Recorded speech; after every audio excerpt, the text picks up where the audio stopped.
વચનાવ્રત 47મો બોલ છે. અનંત કાળ જે વ્યતીત થઈ ગયો, કાળની કદાપી પણ શરૂઆત થઈ નથી ને કાળનો કદાપી પણ અંત આવતો નથી. એવા અનાદિ અનંત કાળમાં આ જીવ રહેવાનો છે, પણ આજ સુધી ક્યાં રહ્યો એનો જરાક વિચાર કરે તો એ ચાર ગતિના પરિભ્રમણમાં જ ફર્યો.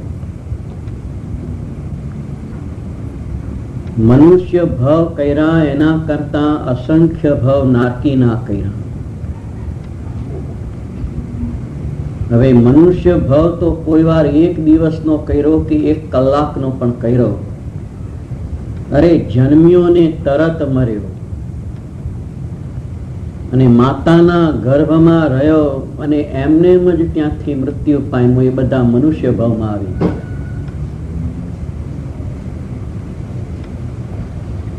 એવા મનુષ્ય ભવ કરતા પણ અસંખ્ય ભવ આ જીવે નરકના કર્યા કે જ્યાં એક ભવનું આયુષ ઓછામાં ઓછું 10,000 વર્ષ, 10,000 વર્ષથી ઓછું નરકનું આયુષ હોતું નથી. એક ભવ, મનુષ્ય ભવનું એક આંખના તંકારા જેટલું પણ આયુષ હોય ને એના કરતા પણ અસંખ્ય, એટલે નરકના એક ભવની સામે અસંખ્ય ભવ દેવના કર્યા. એમાં પણ ઓછામાં ઓછું આયુષ 10,000 વર્ષ. છતાં પણ ધર્મ પામવાની એક જ ગતિ છે, તે મનુષ્ય ગતિ. નરક ગતિ અને સ્વર્ગ ગતિમાં ધર્મ પામી શકાતો નથી.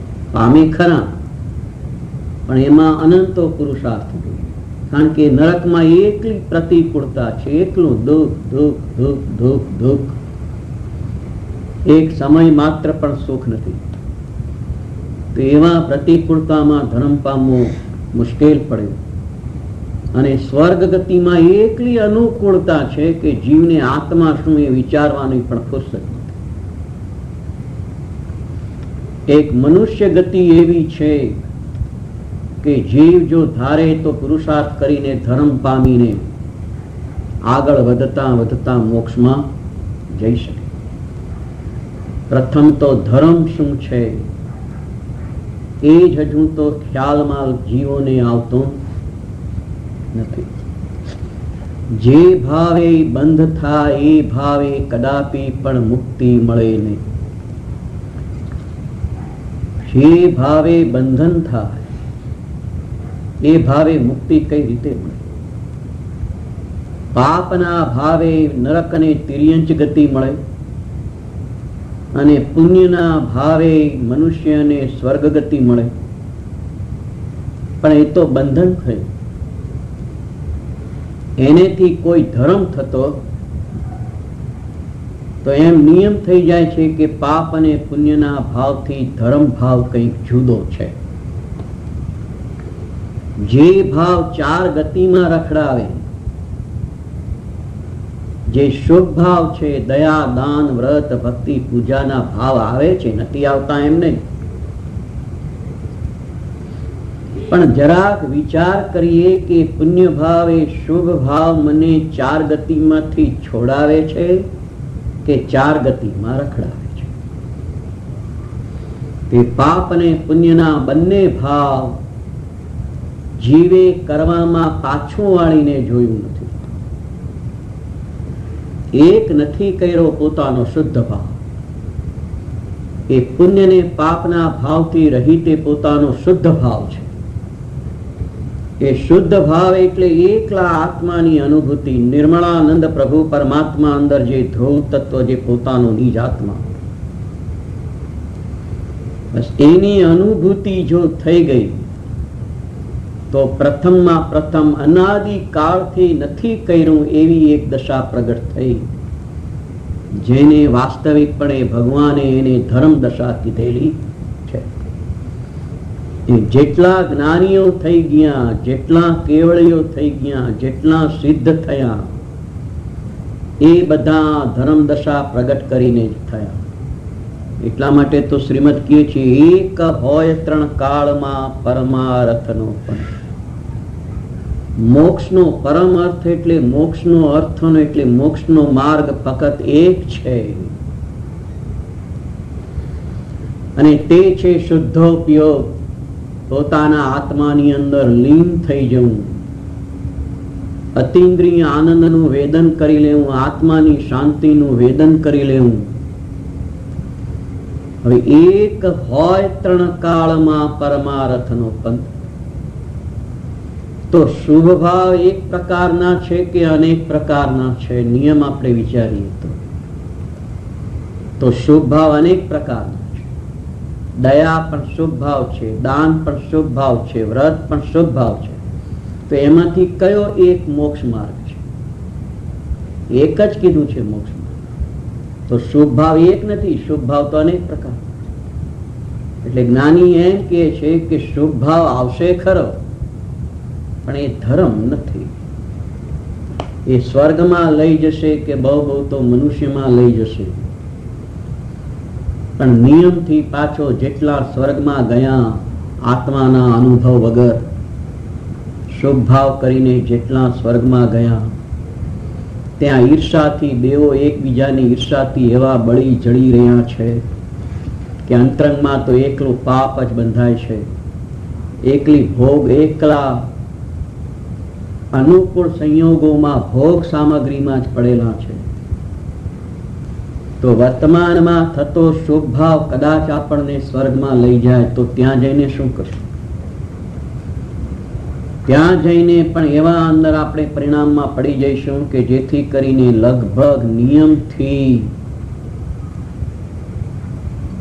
આ એકેન્દ્રિયમાં ચાલ્યા છે. આ જેટલા ઝાડ પાન એની અંદર જેટલા જીવો છે એ અહીંયા આવ્યા પહેલા સ્વર્ગમાં હતા, દેવ હતા.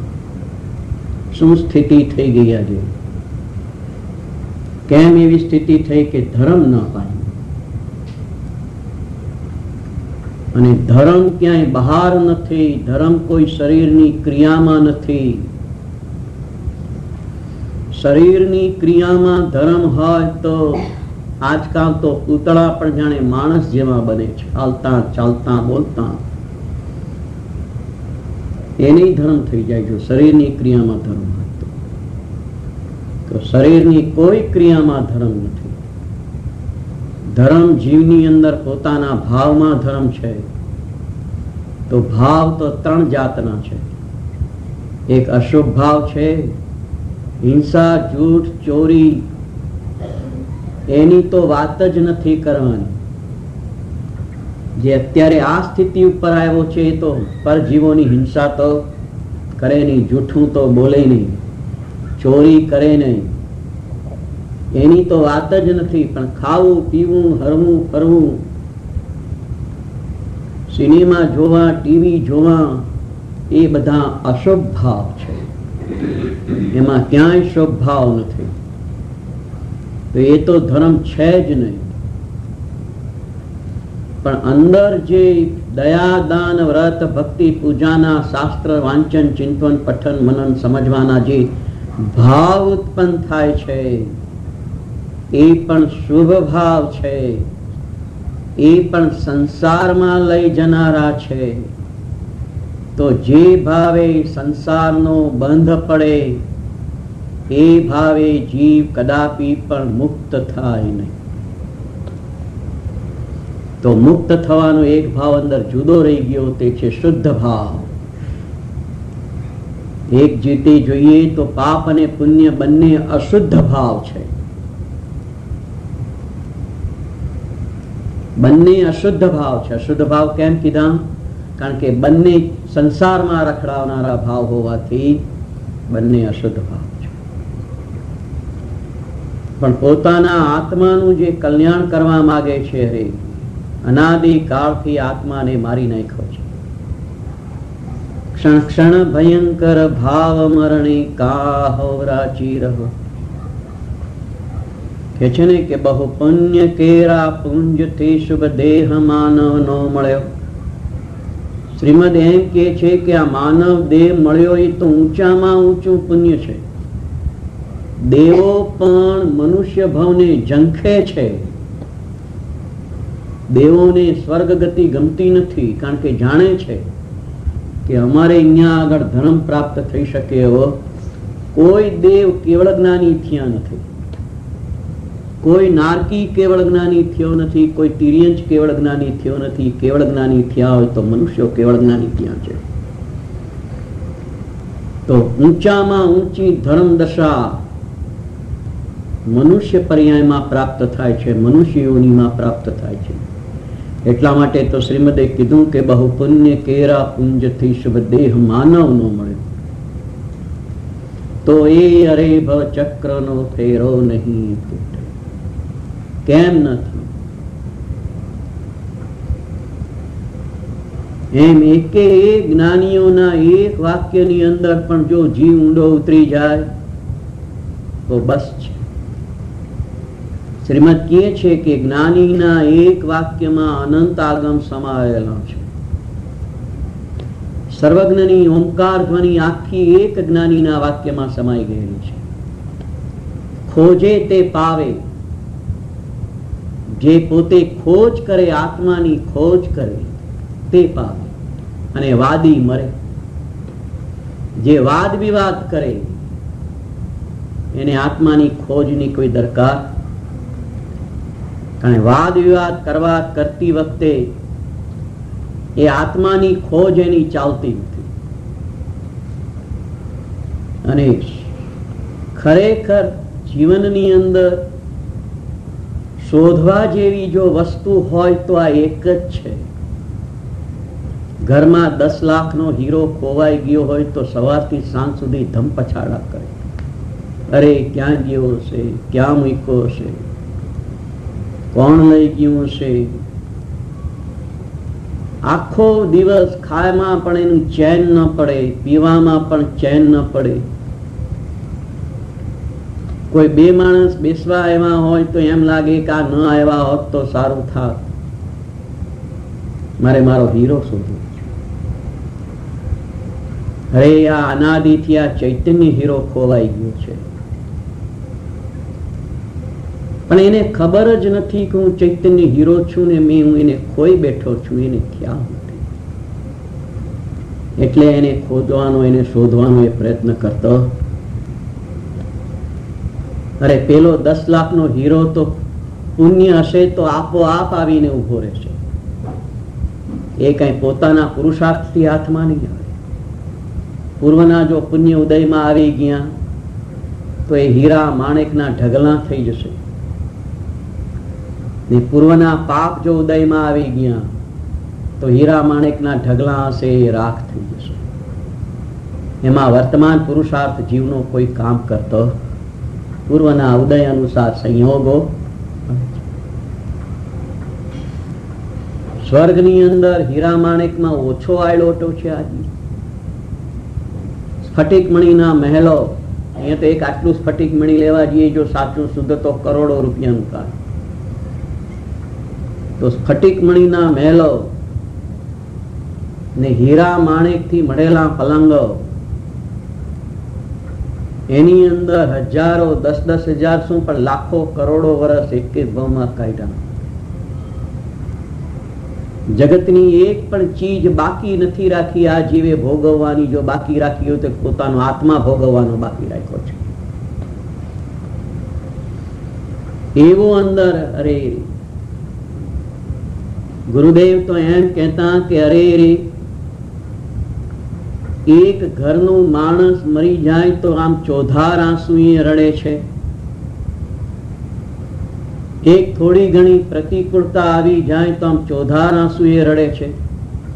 તો અરે જીવ, તારો આત્મા ખોવાઈ ગયો છે, એના 2 આંસુ પણ તારી આંખમાંથી પડતા નથી. અંદર આચો ચૈતન્ય પ્રભુ પરમાત્મા અંદર આખો બિરાજમાન. અરે હું કોણ છું, ક્યાંથી થયો છું, સ્વરૂપ છે મારું ખરું, કોના સંબંધે વળગણા છે, રાખું કે પરિહરું. એના વિચાર વિવેક પૂર્વક શાંત ભાવે જો કર્યા તો સર્વ આત્મિક જ્ઞાનના સિદ્ધાંત તત્વ અનુભવ્યા. આત્મિક જ્ઞાનના સિદ્ધાંત તત્વો અનુભવવા માટે શ્રીમદે એમ ન કહ્યું કે તમે આટલી પૂજા કરો, આટલી વ્રત કરો, આટલું દયા કરો, આટલું દાન કરો. શું કહ્યું કે હું કોણ છું, ક્યાંથી થયો, શું સ્વરૂપ છે મારું ખરું. બસ હું આત્મા છું તો હું આત્મા કેવો છું, કઈ જાતનો છું, કઈ નાતનો છું. અરે મારો આત્મા નથી બ્રાહ્મણ, મારો આત્મા નથી પારસી, મારો આત્મા નથી જૈન, હું કોઈ નાત જાતનો નથી, હું તો એક આત્મા છું. એમ હું નહીં પણ જગતના સર્વ જીવો, કીડી મકોડા બધા એક જ જાતના છે. એમાં કોઈ ભેદ.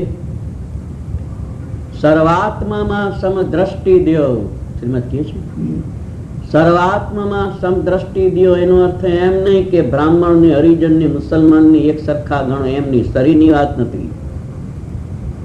સર્વાત્મામાં સમદ્રષ્ટિ દ્યો તો નિત્ય નિગોદનો જીવન ઉપર સિદ્ધ શિલામાં વધતા સિદ્ધ ભગવાન એ પણ આત્મા છે, એ બધા સમાન છે.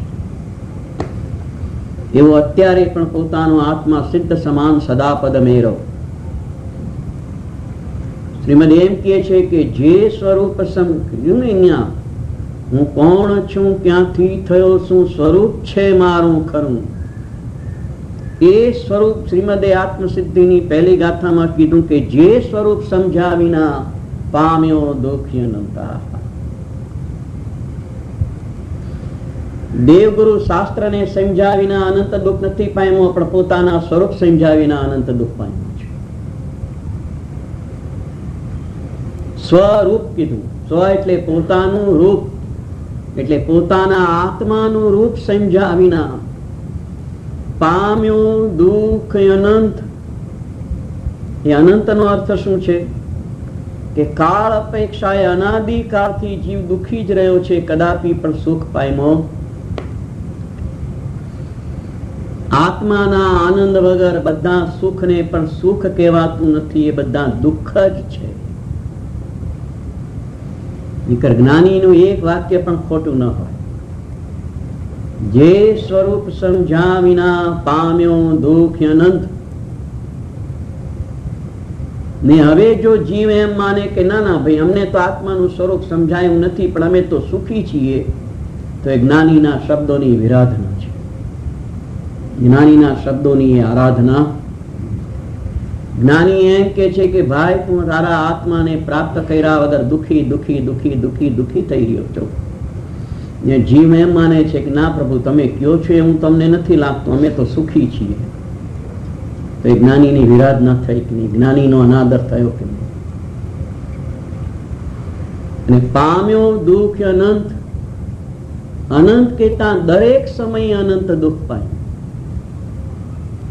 કારણ કે આ બાજુ આત્માનો અનંત આનંદ મળવો જોઈએ, અનંત આનંદ ન મળ્યો એટલે આ બાજુ એને અનંત દુઃખની ઉત્પત્તિ થઈ. એ જ પાછા કહે છે કે તો પછી એ સ્વરૂપ સમજવું કઈ રીતે, કઈ શરીરની ક્રિયાથી સ્વરૂપ સમજવું. કેટલી પૂજા કરીએ, કેટલી ભક્તિ કરીએ, કેટલા વ્રત કરીએ, કેટલા વ્યાખ્યાન સાંભળીએ, કેટલા પ્રવચન સાંભળીએ. એ શ્રીમદ કહે છે કે શુદ્ધ બુદ્ધ ચૈતન્ય ઘન સ્વયં જ્યોતિ સુખધામ, બીજું કહીએ કેટલું કર વિચાર તો. હું શુદ્ધ છું, બુદ્ધ છું, પરિપૂર્ણ છું, પરમાત્મા છું. એનો અનુભવ કરીશ તો તું તારા સ્વરૂપને પ્રાપ્ત. હવે એ સ્વરૂપની પ્રાપ્તિ કરવા માટે જે જીવ ઉપડો છે એને આવા દેવગુરુ શાસ્ત્રના નિમિત્ત મેળા વગર પણ રહેતા મળે છે. ક્યાં જાય? જેમ ખેડૂત વાવે છે ઘઉં, એનું લક્ષ્ય ઘઉં છે પણ સાથે સાથે ઘાસ પણ ઉગે છે. એ ઘાસનું એને કોઈ લક્ષ્ય નથી. તેમ જે જીવ આત્માની પ્રાપ્તિને માટે ઉપડો છે એને આવા શુભ ભાવ પણ આવ્યા વગર રહેતા નથી, પણ એ શુભ ભાવ પર એનું કોઈ લક્ષ્ય આવે છે. એવો નિજ પરમાનંદ આત્મા, એની પ્રાપ્તિ કેમ થાય ને આજ સુધી એ પ્રાપ્ત નથી થયો? એમાં કંઈક ને કંઈક પોતાનો દોષ રહી ગયો છે, નિયમ છે. તો એ પોતાનો કયો દોષ રહી ગયો છે એ પ્રથમ શોધીને એ દોષ જે ટાળવાનો પુરુષાર્થ ઉપાડે છે એનો એ દોષ ટળે છે. લૌકિકમાં પણ આપણે કોઈને કહીએ કે ભાઈ આ તારો દોષ છે, પણ એને જો દોષ ન જ લાગતો હોય તો એ ટાળવાનો પુરુષાર્થ ઉપાડવાનો. એમ જ્ઞાનીઓ પણ અહીંયા આપણને આપણો દોષ શું છે એ બતાવે છે. હવે એ જો આપણને આપણો દોષ ન લાગતો હોય તો આપણે પણ એ ટાળવાનો પુરુષાર્થ ઉપડી શકશે. દોષ તો છે, નિરખ્યા નહીં નિજ દોષ તો કે છે ને શ્રીમદ, સર્વ સાધન બંધન થયા, રહ્યો ન કોઈ ઉપાય, સત સાધન સમજ્યો નહીં. આ સુધી આત્માને પ્રાપ્ત કરવા માટે જેટલા સાધન કર્યા એ તો બધા બંધનરૂપ થયા. બંધનરૂપ થયા એટલે સંસારમાં ચાર ગતિમાં રખડાવનારા થયા. સત સાધન સમજ્યો નહીં. સાચું સાધન કોણ છે ને ક્યાં છે ને કઈ રીતે મળે એ સમજ્યો નહીં. તો પછી જે સત સાધનને સમજતો નથી જે જીવ, એ બંધનથી મુક્ત થવાનો ઉપાય પણ કઈ રીતે કરશે? માટે એક એક વાત જેમ છે તેમ બરાબર સમજીને વિચારીને નિજ દોષને નિરખીને પોતાનો દોષ ક્યાં છે, રાગ દ્વેષના પરિણામ થાય છે એ દોષ છે કે દોષ ક્યાંક બીજે છુપાયેલો છે? જેમ એક ડોશીમાની સોય ખોવાઈ ગઈ, અંધારામાં, બાર અજવાળામાં શોધે. કોઈએ પૂછ્યું કે ક્યાં શું કરો છો? કે અમે સોય. તો ક્યાં ખોવાય છે? કે અંદર રૂમ અંધારામાં ખોવાઈ ગઈ છે. માજી અહીંયા કેમ શોધો છો? કે ત્યાં અંધારું છે એટલે અજવાળામાં શોધો છો. એમ જેને પોતાનો દોષ ક્યાં છે ને ક્યાં દોષ શોધવો જોઈએ ખબર નથી, એ જીવ બીજે દોષ પકડીને શોધવા. તો રાગ દ્વેષના પરિણામ વાસ્તવિકપણે દોષ નથી. વાસ્તવિકપણે દોષ તો પોતાના આત્માનો અનુભવ નથી થતો એવા મિથ્યાત્વ ભાવ તે દોષ છે. તો પ્રથમ મિથ્યાત્વ ભાવના દોષને શોધીને એ દોષ ટાળવાનો પ્રયત્ન કરવો. રાગ અને દ્વેષના પરિણામ જીવને દરેક સમયે છે. એકલા રાગના પરિણામ નથી, એકલા દ્વેષના પણ પરિણામ નથી. દરેક સમયે જીવને રાગના પરિણામ છે તો એની પાછળ દ્વેષના પરિણામ પણ છે. અને રાગના પેટા ભાગમાં જાય છે માયા અને લોભ, દ્વેષના પેટા ભાગમાં જાય છે ક્રોધ અને માન. તો જીવને દરેક સમયે ક્રોધ, માન, માયા, લોભના પરિણામ છે. એક પણ સમય જીવ ક્રોધ વગરનો નથી.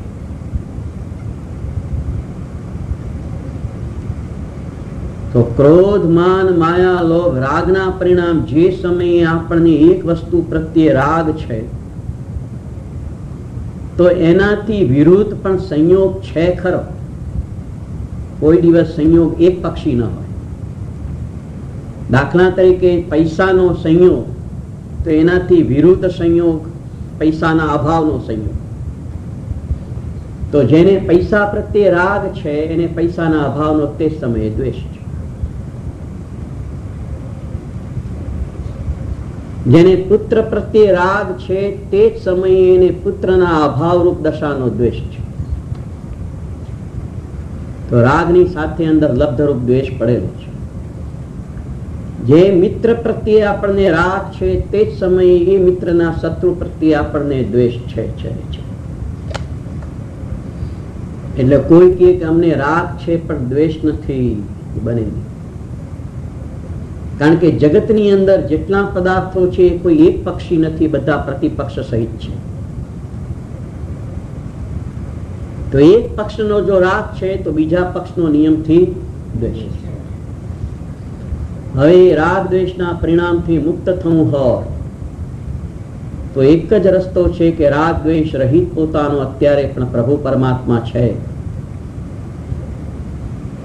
અત્યારે પણ અંદર જે ધ્રુવ આત્મા પોતાનો જે આત્મા છે એ અત્યારે પણ રાગ દ્વેષના પરિણામથી રહિત છે. ધ્રુવ નિજ નિરંજન નિરાકાર આત્મા, નિજ નિરંજન, અંજન એટલે મેલ ને નિરંજન એટલે મેલ રહિત. નિજ પોતાનો આત્મા જે ધ્રુવ આત્મા જે છે સદા ટકતો પદાર્થ છે એ નિરંજન છે, એ મેલ રહિત છે, એ રાગ દ્વેષના પરિણામથી રહિત છે. અરે ક્રોધ માન માયા લોભના પરિણામથી પણ રહિત છે. એવો નિજ નિરંજન નિરાકાર પોતાનો પરમાત્મા એના ઉપર દ્રષ્ટિ દેતા એની અંદર એકમેક થઈ જતા એનો અનુભવ થતા એની વર્તમાન અવસ્થા પણ નિરંજન નિરાકાર થઈ જાય છે. એટલે એની વર્તમાન અવસ્થામાં પણ રાગ દ્વેષની ઉત્પત્તિ થતી નથી. રાગ દ્વેષને જીતો એનો અર્થ શું? કે રાગ દ્વેષને ઉત્પન્ન ન થવું. ઉત્પન્ન થયા પછી શું જીતવું? રાગ દ્વેષ જો ઉત્પન્ન થઈ ગયો તો તેને જીતી શકાવું. રાગ દ્વેષ ઉત્પન્ન જ ન થવો એને એમ કહેવામાં આવે છે કે રાગ દ્વેષને જીતવું. તો રાગ દ્વેષ ઉત્પન્ન ન થાય એવી કોઈ સાધન છે જગતમાં? તો કે હા, કે જે રાગ દ્વેષ રહિત જે સાધન છે તેમાં ચાલ્યા જાઓ તો રાગ દ્વેષની ઉત્પત્તિ થશે. પોતાનો પ્રભુ આત્મા વિતરાગ સ્વરૂપ જે આત્મા સિદ્ધ સમાન સદાપદ મેરો એ અત્યારે પણ રાગ દ્વેષના જે પરિણામ થઈ રહ્યા છે એ રાગ દ્વેષના પરિણામથી અંદર ભીન પ્રભુ પરમાત્મા બિરાજમાન છે. એની અંદર જો પોતાની દશા ચાલી ગઈ અંદર તો એની દશામાં પણ રાગ દ્વેષની ઉત્પત્તિ થતી. એ ધર્મ દશા છે, એ મોક્ષ માર્ગ છે. એ અહીંયા આગળ વાત કરી છે 47મા શ્લોકમાં. ત્રિકાળી ધ્રુવ દ્રવ્ય કદી બંધાયું નથી. જો આ જે પ્રભુ પરમાત્મા અંદર જે આત્મા છે એ બંધ મોક્ષ થી રહિત છે.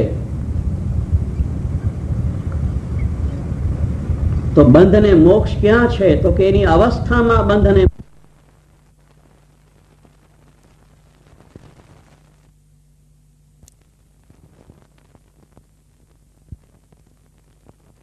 આત્મા જે ધ્રુવ તત્વ છે જે સદા ટકતો પદાર્થ છે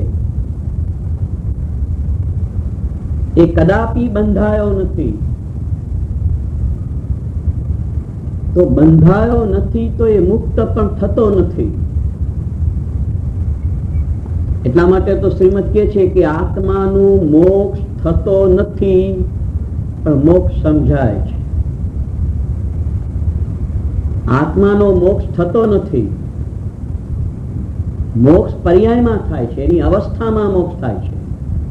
કારણ કે બંધાયો છે શેમાં? એની અવસ્થામાં બંધાયો છે. તો અવસ્થામાં બંધાયો છે તો અવસ્થામાં મુક્ત થાય છે. જેમ કોઈ કેદી ખરેખર એ બંધાયો છે કે મુક્ત છે,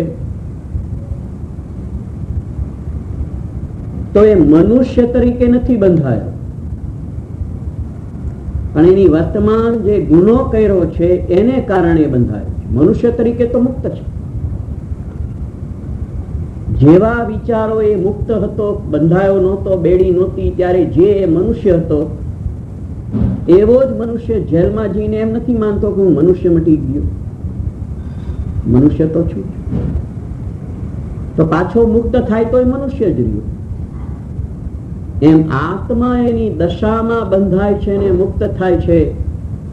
પણ વાસ્તવિકપણે જે ધ્રુવ આત્મા, જે ત્રિકાળ પ્રભુ પરમાત્મા છે, કદાપી પણ બંધાયો નથી ને કદાપી પણ મુક્ત થતો. એવા બંધ મોક્ષથી રહિત આત્માની અંદર દ્રષ્ટિ કરતા પર્યાય પણ બંધ મોક્ષથી રહિત થઈ જાય છે. એ અહીંયા ત્રિકાળી ધ્રુવ દ્રવ્ય કદી બંધાયું નથી. ત્રિકાળી ધ્રુવ દ્રવ્ય અનાદિ અનંત શાશ્વત જે આત્મા જે મારો છે,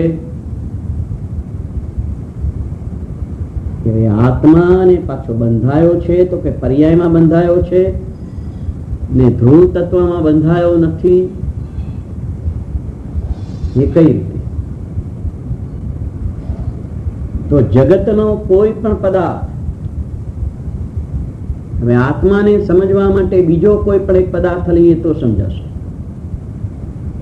કે વસ્તુ નિત્ય ટકીને પલટે છે. કોઈ પણ વસ્તુ સર્વથા નાશ પામતી નથી. દાખલા તરીકે આ શરીર લઈ તો શરીરનો નાશ પામશે પણ વસ્તુનો નાશ નહીં પામે, કારણ કે રાખ તરીકે પણ રહેશે. તો જે પરમાણુ અત્યારે અહીંયા છે એ પરમાણુ તો રહી જવાનો, ખાલી એની અવસ્થા બદલાઈ જાય. અને એ જ પાછી રાખ જો પાછી ખાતરમાં ગઈ તો એ રાખના પરમાણુ પાછા ઘઉં રૂપે પણ થાય ને પાછા એ ઘઉં રૂપે પરમાણુ પેટમાં જઈને પાછા શરીર રૂપે પરમાણુ પણ થાય. એટલે પરમાણુ એનો એ રહ્યો પણ એની અવસ્થા બદલાઈ. પરમાણુનો નાશ નથી થયો,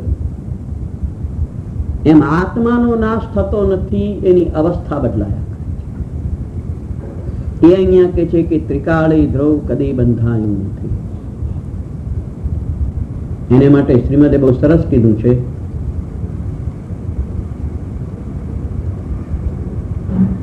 રિદ્ધિ કે વૈમાનિક દેવની, રચકણ કે રિદ્ધિ વૈમાનિક દેવની, સર્વે માન્યા એક પૂતગળ સ્વભાવ.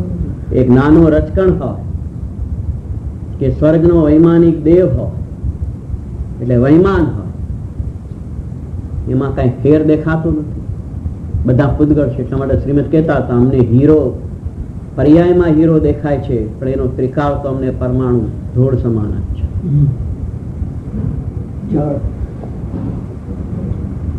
કારણ કે હીરો પૂર્વે શું હતો? કોલસો. એ કોલસામાં કેમિકલ રૂપાંતર થઈને હીરો થયો છે. તો પરમાણુ તો એનો એ રહ્યો પણ એની અવસ્થા બદલે. એમ અહીંયા કે છે કે ત્રિકાળી ધ્રુવ દ્રવ્ય કદી બંધાયું. તો એ જે ધ્રુવ દ્રવ્ય જે અંદર છે પોતાનો નીજ પરમ પરમાત્મા, એ કદાપી પણ બંધાયો નથી, એટલે કે સદા મુક્ત જ છે. તો એવા મુક્ત સ્વરૂપ પરમાત્માનો પોતાના નિજ આત્માનો આશ્રય લેતા જે પર્યાય પ્રગટ થઈ એ પર્યાય તે મુક્ત પર્યાય છે. પણ જે બંધાયેલા છે એનો જે આશ્રય લે છે તો પર્યાય પણ બંધ સ્વરૂપ પ્રગટ થાય છે. મુક્ત સ્વરૂપનો આશ્રય લેતા પર્યાય મુક્ત થાય છે, બંધ સ્વરૂપનો આશ્રય લેતા પર્યાયમાં બંધ થાય છે. તો મુક્ત સ્વરૂપ તો એક પોતાનો નિજ પરમાત્મા છે. એ અહીંયા કે છે મુક્ત છે કે બંધાયેલું છે, વ્યવહાર નહીંથી છે. વ્યવહાર નહીંથી એટલે એને ઉપચાર કથનથી કહેવામાં આવે છે કે આત્મા બંધાયેલો છે પર્યાય તરફ જોતા.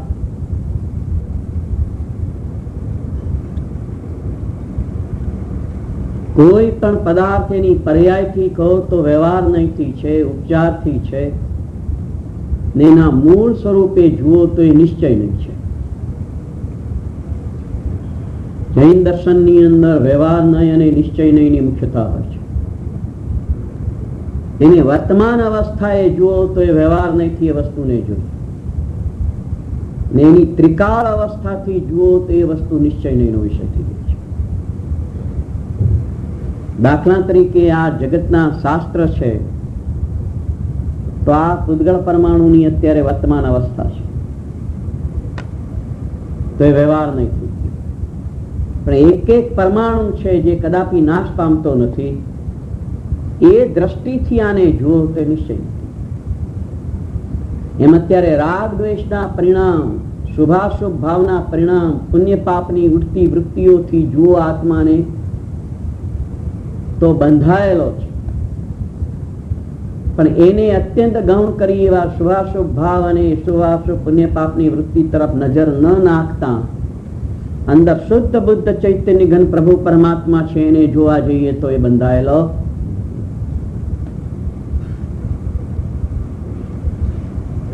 એ ત્રિકાળી ધ્રુવ ધ્રુવે કદી બંધાયું નથી. મુક્ત છે કે બંધાયેલું છે તે વ્યવહાર નહીંથી છે.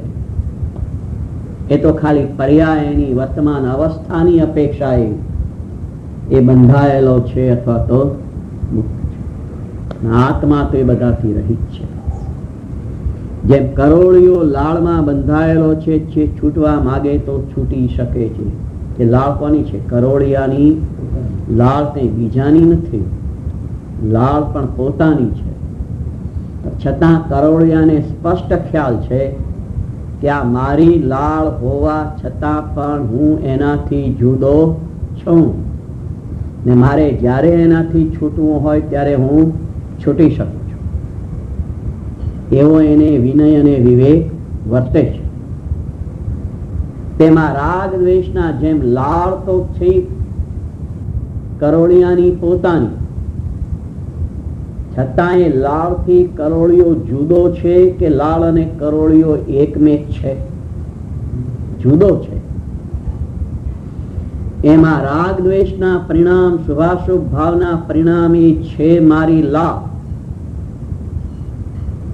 પણ કરોળિયા સ્વરૂપ હું અંદર પ્રભુ પરમાત્મા એ રાગ દ્વેષના પરિણામમાં અત્યારે પણ એનાથી જુદો છું. એ કરોળિયો એની ઝાડ ઉપર બેઠો હોય, ઝાડથી ઘેરાયેલો હોય, તો પણ કરોળિયાને સ્પષ્ટ ખ્યાલ છે કે આ મારી જ ઉત્પન્ન કરેલી ઝાડ છે, છતાં પણ હું એનાથી તદ્દન જુદો છું, હું એનાથી તદ્દન ભિન્ન છું. જ્યારે પણ મારે એને છોડવા હશે ત્યારે છોડી શકવાને હું સમર્થ છું. એમ અત્યારે પણ પુણ્ય પાપની જે વૃત્તિઓ ઉઠે છે, બનાવેલી છે, પોતે ઉત્પન્ન કરેલી ઝાડ છે, છતાં પણ અંદર પ્રભુ પરમાત્મા એ ઝાડથી તદ્દન જુદો છે. એ શુભાશુભ ભાવ અને પુણ્ય પાપની વૃત્તિઓ ઉઠે છે તેનાથી પણ આત્મા જુદો છે. તો જો અંદર આત્મા એનાથી જુદો છે તો જ્યારે છૂટવા માંગે ત્યારે છૂટી શકે છે. પણ એને છૂટવું જ ન હોય તો, કરોળિયાને ઝાડ છોડવી જ ન હોય તો સ્વતંત્ર છે એને કોણ કહી શકે? એમ જે જીવને રાગ દ્વેષ અને પુણ્ય પાપની વૃત્તિઓથી છૂટવાની ઈચ્છા જ નથી તો એમને શું કહેવું? આ તો જેને છૂટવાની ઈચ્છા છે તો એમ કે છે કે જો તારે રાગ દ્વેષના પરિણામથી છૂટવું હોય તો તું એનાથી જુદો છો ને છૂટી જવા માટે તું દરેક સમયે સમર્થ છો.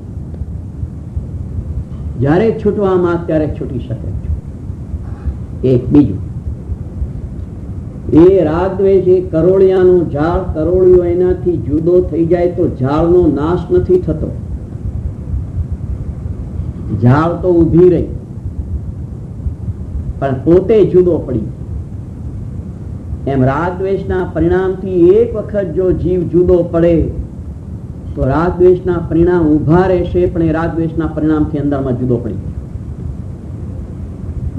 એ રાગ દ્વેષના પરિણામથી અંદર જુદો પડી ગયો તો પછી હવે કરે છે શું? કંઈક તો કરતો હશે ને. તો જેમ કરોળિયો ઝાડની બહાર ઉભો રહીને કરોળિયાને જુએ છે, પણ એ માને છે કે હું ઝાડથી તો તદ્દન જુદો પડી ગયો, એમ અંદર એકવાર પ્રભુ પરમાત્માનો અનુભવ થઈ ગયો છતાં રાગદ્વેષની ઝાડ તો ઊભી રહેશે, પણ એ હવે આત્મા એમ જાણે છે કે આ રાગદ્વેષનો તો હું ફક્ત જ્ઞાતા દ્રષ્ટા છું, એની જોડે મારે કોઈ સંબંધ અલિપ્ત થઈ ગયો.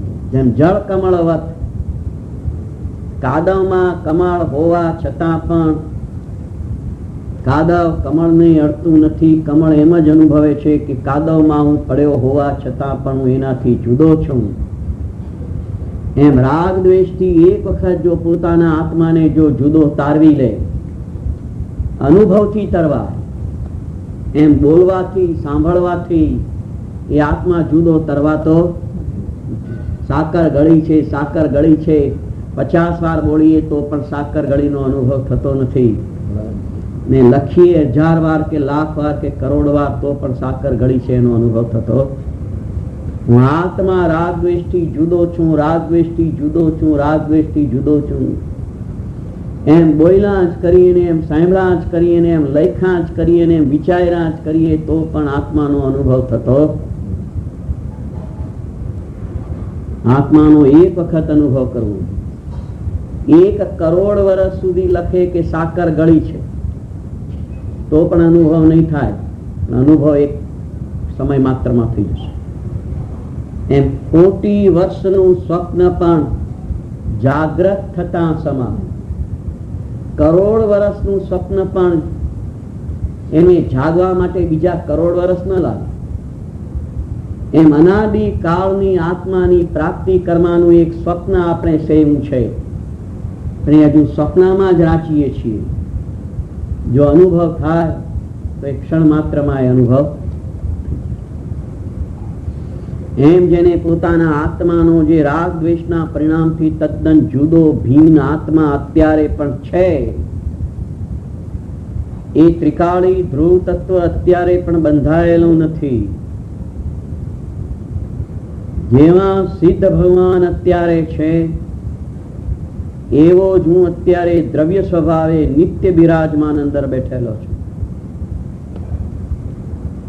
સિદ્ધ સમાન સદા પદ મેરો,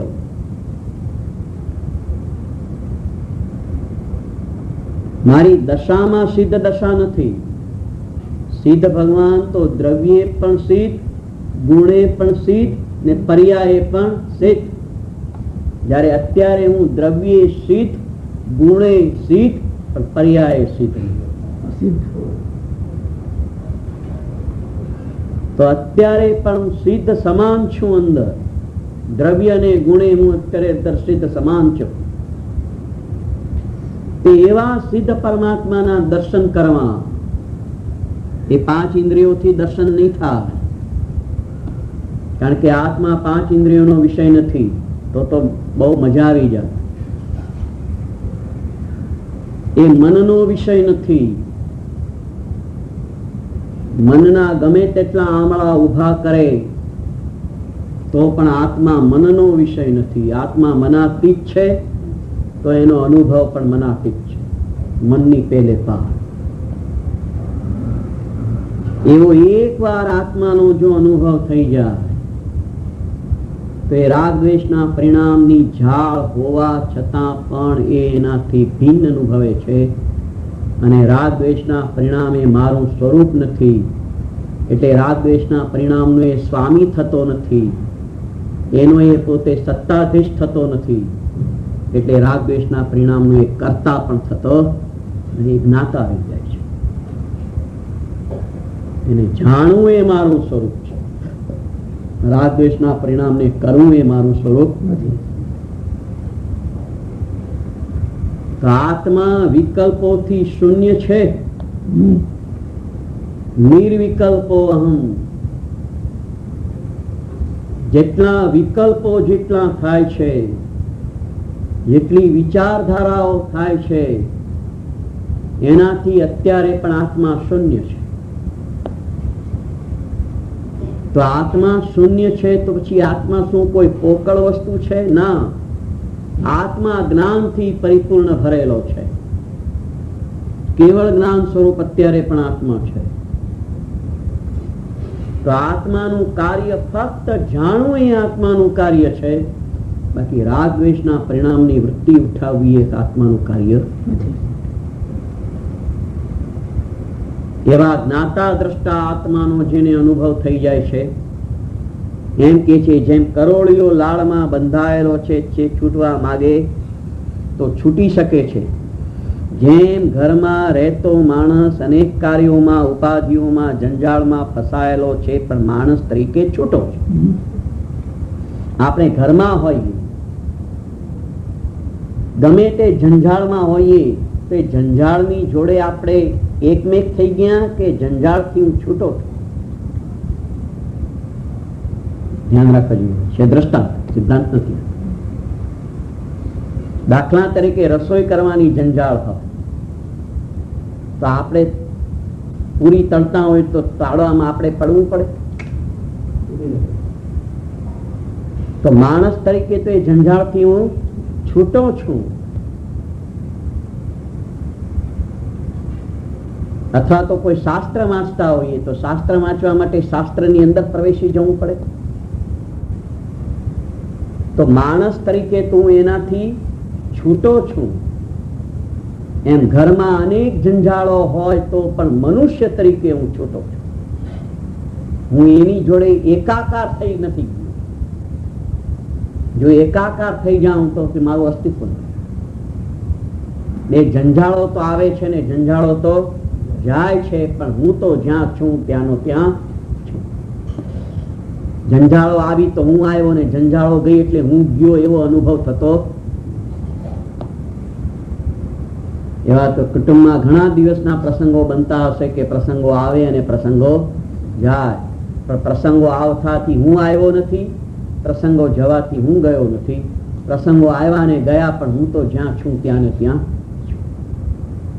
એમ અહીંયા કે છે કે જેમ ઘરમાં રહેતો માણસ અનેક કાર્યોમાં, ઉપાધિઓમાં, જંજાળમાં ફસાયેલો છે પણ માણસ તરીકે છૂટો છે, તેમ હવે સિદ્ધાંત લે છે. વિભાવની જાળમાં બંધાયેલ છે, ફસાયેલ છે. હા, વિભાવની જાળ. વિભાવની જાળ એટલે શું? આ સુખ દુઃખના પરિણામ, પુણ્ય પાપની વૃત્તિઓ, એ બધી વિભાવની જાળ છે. એ સ્વભાવ નથી. આત્માનો સ્વભાવ તો જ્ઞાતા દ્રષ્ટા છે. આ તો બધી વિભાવની જાળો છે. તો એ બધી વિભાવની જાળોમાં બંધાયેલ, ફસાયેલ છે, પણ પ્રયત્ન કરે તો પોતે છૂટો જ છે. છૂટો થાય એમ નહીં, છૂટો જ છે.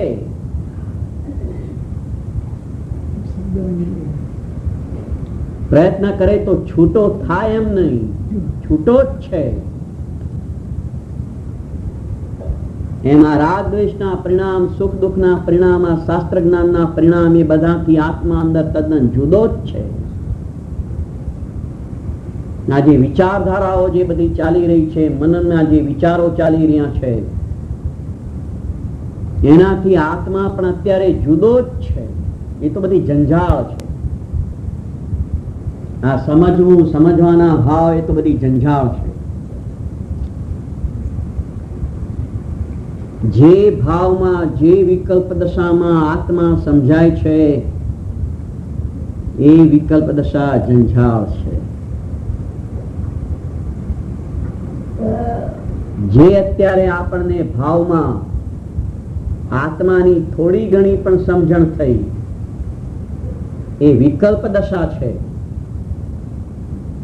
એ વિચારધારા છે, મનની દશા છે. એ આત્મા નથી, એ તો જંજાળ છે. આ શાસ્ત્ર જ્ઞાન કરવું એ જંજાળ છે. જ્યાં શાસ્ત્ર જ્ઞાન જંજાળ છે તો શુભ અને અશુભ વૃત્તિઓ તો જંજાળ છે જ. પાંચ ઇન્દ્રિયોના અને મનના જેટલા વિષયો ઉત્પન્ન થાય છે એ બધા જંજાળ છે. શાંત ચિત્તે બેઠા બેઠા આત્માનો વિચાર કરીએ એ પણ એક જંજાળ છે. કારણ કે વિકલ્પ દશા છે, એ શુભ ભાવ છે, એ બધી જંજાળ છે. હવે જો જીવ પ્રયત્ન કરે તો એને ખબર પડી જાય કે આવી જંજાળથી હું અંદર તદ્દન છૂટો જ છું.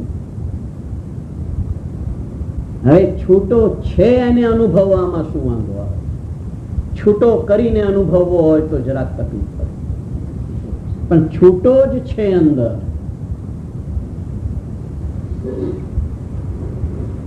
એકમેક થઈ ગયા હોય તો તકલીફ થાય, થયો જ નથી કદાચ. એવો અંદર નિત્ય નિરંજન નિજ નિરાકાર પ્રભુ પરમાત્મા એ વિકલ્પો અરે ક્રોધ માન માયા લોભના પરિણામે મોહના પરિણામ, એ મન વચન કાયાના પરિણામ ને મન વચન કાયાના અવલંબે થતા અંતરંગના પરિણામ, એ બધાથી આત્મા અંદર જુદો જ છે. ઉપવાસ કરીએ ને તો બે થાય, એક શરીરની ક્રિયા, મનની ક્રિયા અને વચનની ક્રિયા. મનથી એમ નક્કી કર્યું કે મારે આજે ખોરાક લેવો નથી, વચનની ક્રિયા બોલે પણ કે મારે આજે ખોરાક નથી લેવો, ને શરીરની ક્રિયા ખોરાક લેવો. તો ઉપવાસ મન વચનની ક્રિયામાં એ તો જડ ક્રિયા છે, પણ અંદર જે ભાવ ઉત્પન્ન થયો કે મારે આજે ખોરાક લેવો, એ બધા ભાવોથી આત્મા અંદર તદ્દન જુદો છે.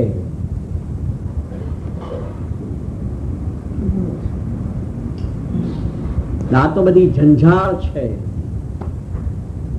એનો અર્થ એમ નહીં કે આ બધું છોડી દેવું ને રોજ 4 વખત ખાવું, એ તો વધારે જંજાળ ઉભી કરે. પણ એમાં ક્યાંય ધર્મ નથી ને એનાથી ધર્મ થતો પણ નથી. હા, ધર્મ થયા પહેલા એવી દશા આવે છે ખરી, પણ એવી દશા આવે એટલે ધર્મ થશે જ એવો નિયમ નથી. જો પાછો ફરી ગયો ત્યાંથી તો ખરાબ. માટે એ દશા લાવવાનો પ્રયત્ન કરવા કરતા આત્માને પ્રાપ્ત કરવાનો પ્રયત્ન કરે તો પેલી દશા સહજ આવીને ઉભી રહે છે. એમાં એને પુરુષાર્થ કરવો પડતો છે ને. તેમ જીવ વિભાવની જાળમાં બંધાયેલ છે, ફસાયેલ છે, પણ પ્રયત્ન કરે તો પોતે જુદો જ છે, છૂટો જ છે એમ જણાય. છૂટો છે તે જણાઈ જાય છે. જેમ 7 ચિત્રાની અંદર હીરો બાંધેલો હોય, મેલા ઘેલા ચિત્રાની અંદર હીરો બાંધેલો હોય, તો હીરો અંદર જુદો છે કે ચિત્રા જોડે મળી ગયો? જુદો જ છે. પણ જો પ્રયત્ન કરે તો જે જુદો છે તે જણાય. એમાં રાગ દ્વેષના અને પુણ્ય પાપના બધા ચિત્રાઓની અંદર ચૈતન્ય હિરલો અંદર જુદો જ છે. ને એ જો પ્રયત્ન કરે તો અંદર એને એમ ખ્યાલ આવે કે આ ચિત્રાની અંદર આત્મા છે પણ જુદો છે. એ ચિત્રાનો નાશ નથી કરવાનો, આ હીરો અને ચિત્રાને જુદા કરવાના છે. બસ એમ રાગ દ્વેષ નો નાશ કરવા જશે તો પાછો દ્વેષ ઉત્પન્ન થશે. કારણ કે એ નથી સારા, નથી સારા, નથી સારા તો દ્વેષ કર્યો, બીજું કઈ.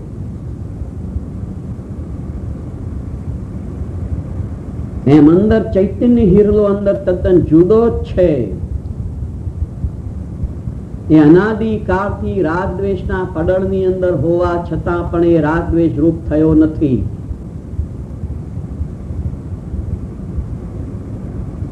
આખે આખો અંદર ચૈતન્ય હીરો એમને પડે, એને જરા પણ ડાઘ પણ લાગ્યો નથી.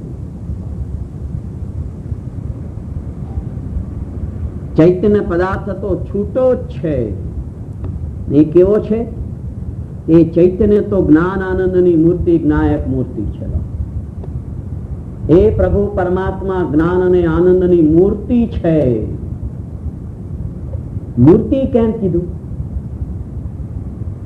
મૂર્તિ એટલા માટે કીધું કે કોઈ પણ મૂર્તિ હોય એમાં બહારના ગમે તેટલા પાણી રેડો, ગમે તે કરો, પણ અંદર પ્રવેશ પામતા.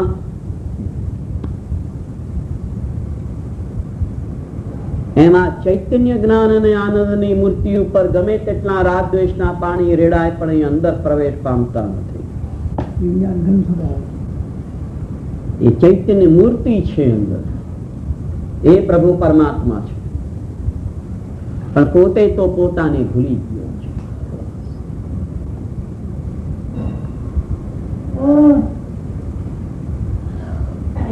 ચિઠ્ઠામાં વીટેલો હીરો કોઈને આપે, લ્યો આ બહુ કામ આવશે તમારે, તો બીજા વિચાર કરે આ તો ચિઠ્ઠા આપે છે, આ શું કામ આવવાનું? પછી કે ભાઈ તમે ધ્યાન રાખો અંદર હીરો છે 10 લાખ, લાવો લાવો. એમ અત્યારે રાગ દ્વેષના ચિત્રની અંદર આખો હીરો પડેલો છે, પણ એ હીરાની કિંમત લાગે તો પકડવાની કોશિશ.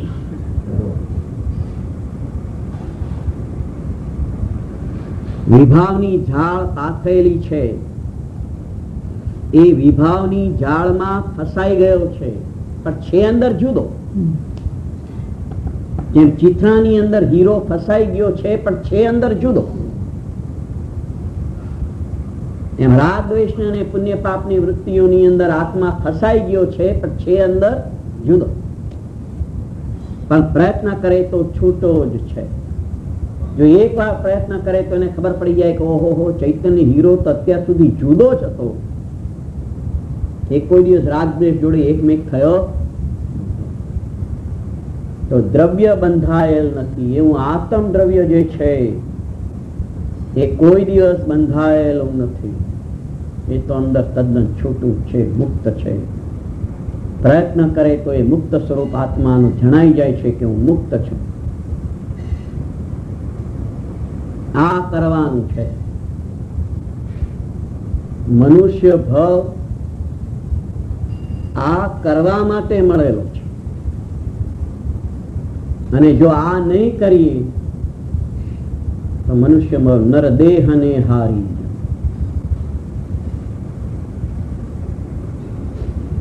મનુષ્ય ભાવ 4 ગતિની અંદર ઓછામાં ઓછો મનુષ્ય ભાવ હોય છે. ઓછામાં ઓછા તે મનુષ્ય ભાવનું કર્તવ્ય નિજ આત્મા જે અંદર પરિપૂર્ણ પરમાત્મા જે રાગ દ્વેષના પરિણામથી તદ્દન જુદો જુદો જુદો જુદો છે, એવા જુદા આત્માને જુદાપણે અનુભવી લેવો.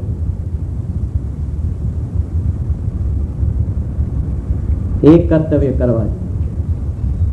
બાકી તો આ જીવે બીજું કર્તવ્ય તો કોક વાર પંચ પરાવર્તન લઈશું ત્યારે ખ્યાલ આવે કે જીવને